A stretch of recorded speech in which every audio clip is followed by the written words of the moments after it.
Bay of Pigs, the failure that cemented a revolution. In the early 1960s, the world was caught in a constant state of tension between two superpowers, the United States and the Soviet Union. This struggle, known as the Cold War, extended beyond Europe and Asia. Any corner of the world could become an ideological battlefield, and Latin America was no exception.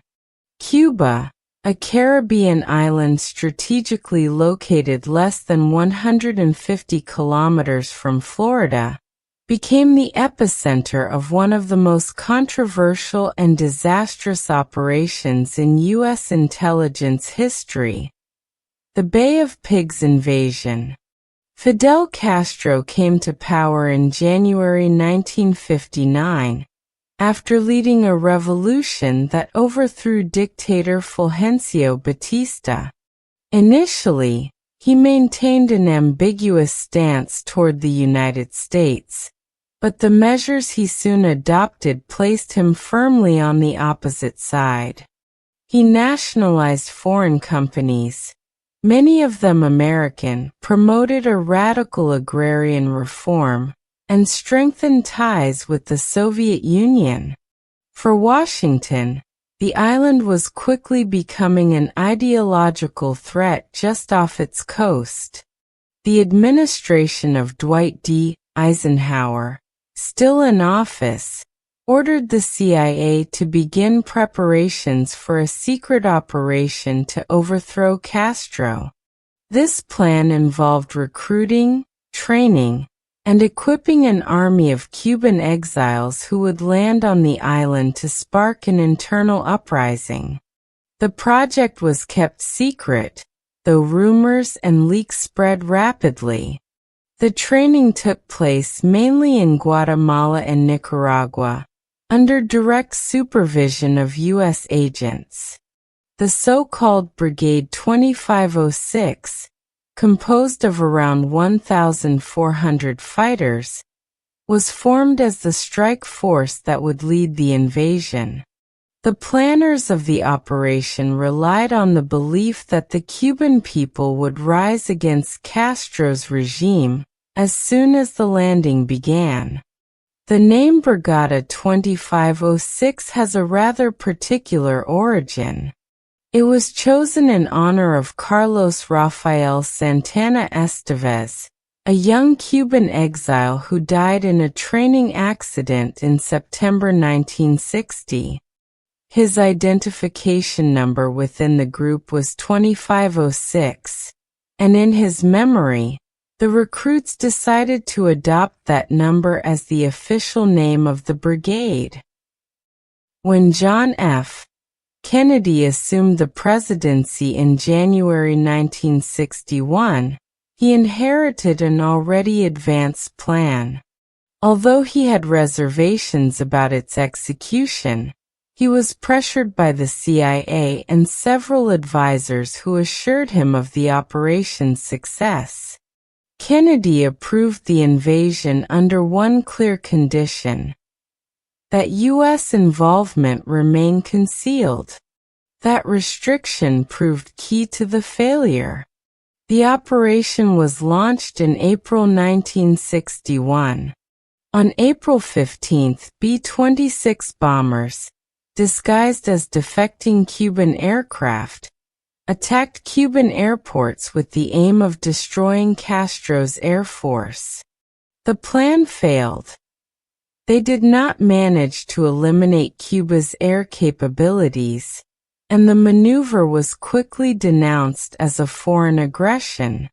On April 17, Brigade 2506 landed at Playa Girón, in the Bay of Pigs. From the outset, the invasion was marked by tactical errors, logistical failures, and a severe underestimation of the Cuban Revolution's popular support. The exiles expected the people to rise in their favor, but that did not happen. Instead, revolutionary militias mounted a fierce defense. Castro, receiving near real-time intelligence on the invaders' movements, took direct command of the military response.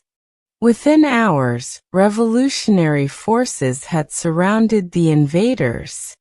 The promised air support did not arrive at the critical moment, and efforts to reinforce the brigade failed. By April 19, after barely 3 days of combat, the operation was a disaster.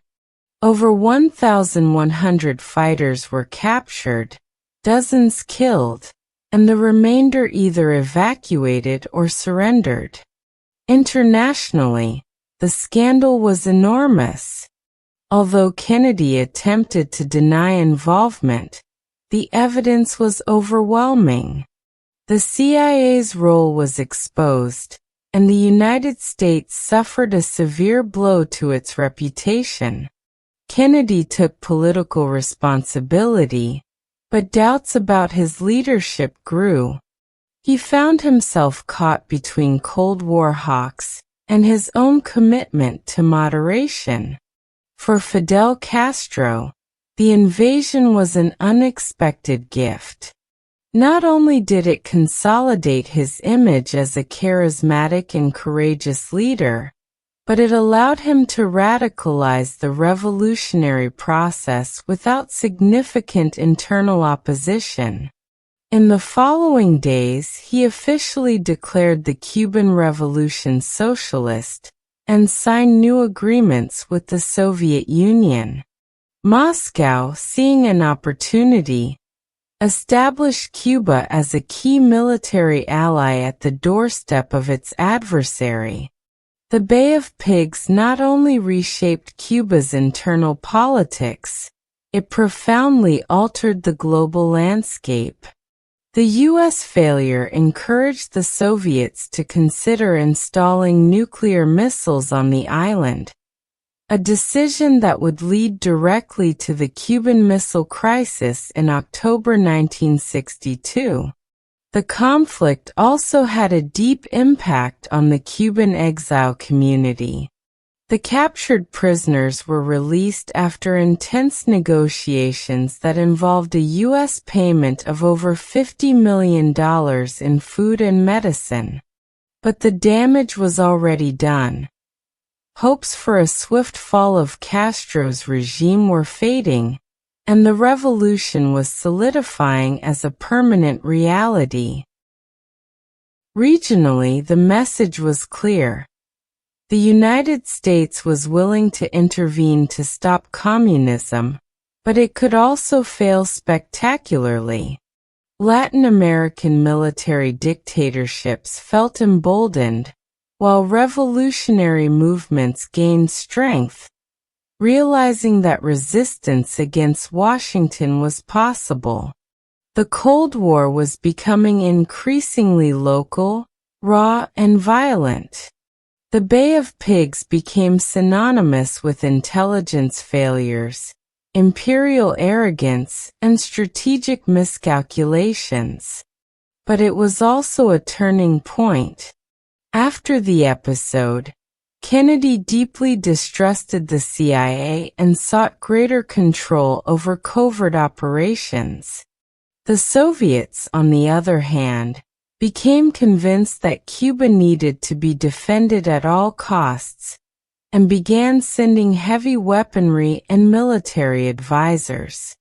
Historically, the event can be analyzed as the moment when Latin America ceased to be a peripheral stage and became a central battleground in the clash between capitalism and socialism. From 1961 onward, the region was no longer seen as a mere Western ally, but as an ideological, economic, and military territory in dispute. The Bay of Pigs invasion also had psychological and symbolic consequences. In Cuba, it reinforced the narrative of resistance against imperialism. Castro used the U.S. failure as tangible proof that his country was under constant threat, justifying harsher governance, persecution of opponents, and militarization of society.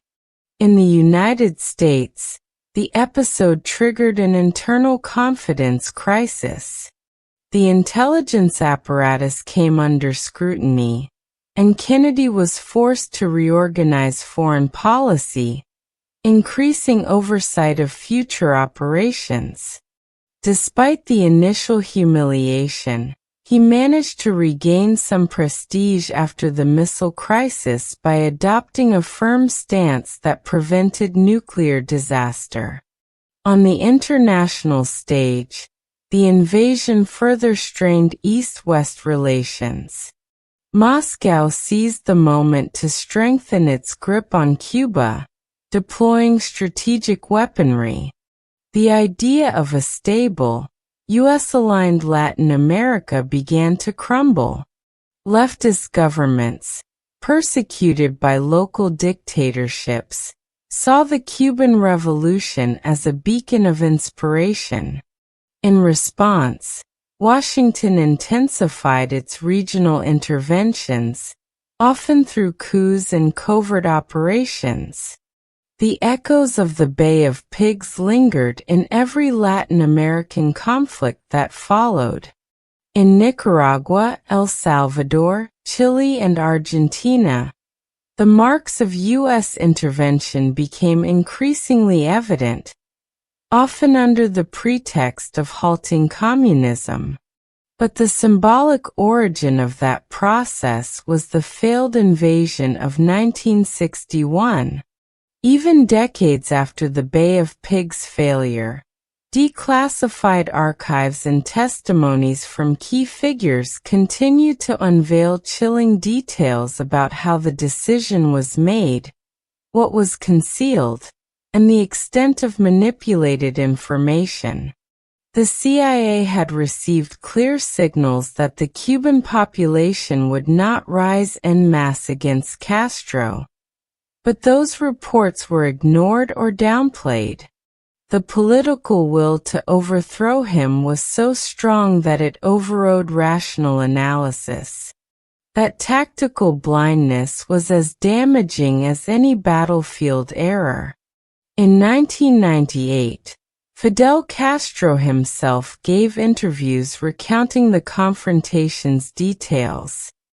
He recalled with precision the mistakes of his enemies and the key decisions he made during those 72 hours. For him, that victory was also a personal vindication. He had defeated a superpower without yielding, without negotiating, without capitulating. It was his moment of glory, but also a point of no return. The United States, for its part, never attempted another direct invasion of Cuba. Instead, it opted for strategies of attrition, such as economic embargoes and disinformation campaigns, many of which remain in place today. But the lesson was clear. Intervening without understanding the terrain, without real support, and underestimating a people's capacity for resistance is a recipe for disaster. The Bay of Pigs was not just a failed battle. It was the beginning of a long chain of consequences. From that moment, the Cold War took an even more polarized course, and Latin America was swept into a whirlwind of coups, insurgencies, dictatorships, and revolutions. It all started with a false promise that a small group of armed men would be welcomed as liberators. History proved otherwise.